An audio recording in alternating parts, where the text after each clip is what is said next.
ఉద్యోగం పోతుంది వెంటనే. సార్ ఒక్క నిమిషం సార్.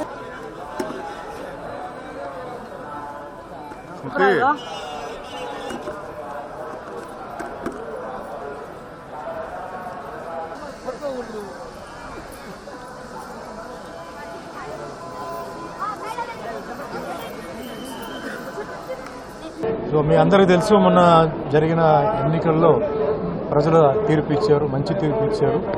సో దాంట్లో ముఖ్యంగా తెలుగుదేశం పార్టీ అధినేత శ్రీ చంద్రబాబు నాయుడు గారికి అవకాశం రావడం, అలాగే పవర్ స్టార్ పవన్ కళ్యాణ్ గారికి కూడా అన్ని క్లీన్ స్వీప్ రావడం, అలాగే బీజేపీకి కూడా రావడం ఒక కొత్త మలుపు, కొత్త ట్విస్ట్ పాలిటిక్స్లో, ఒక మంచి కాంబినేషన్.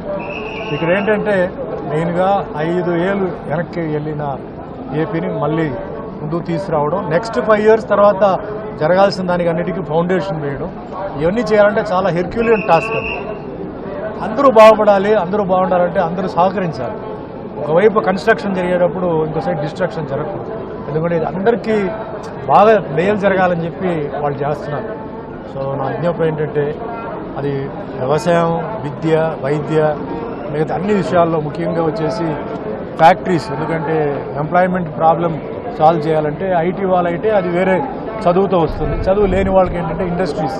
సో ఇండస్ట్రీస్ రావడం, ఎంప్లాయీస్కి చాలా ఇదవడం, ఆ విధంగా చేయాలి, బాగా జరగాలి. పాస్ట్ ఇస్ పాస్ట్ అండి.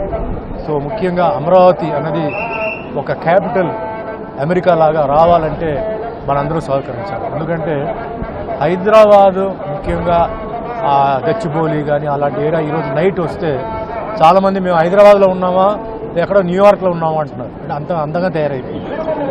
తయారయ్యడానికి మ్యాప్ ఆర్కిటెక్చర్ ఎవరంటే చంద్రబాబు నాయుడు గారు. ఆయన చేసిన ఎయిర్పోర్టు, ఆ మ్యాప్ అంతా వేశారు. సరే టైం ఆయనకి సరిగా కలిసి రాలేదు, తర్వాత అందరూ చేశారు. బట్ ఫస్ట్ పునాది ఫౌండేషన్ వేసింది ఆయన.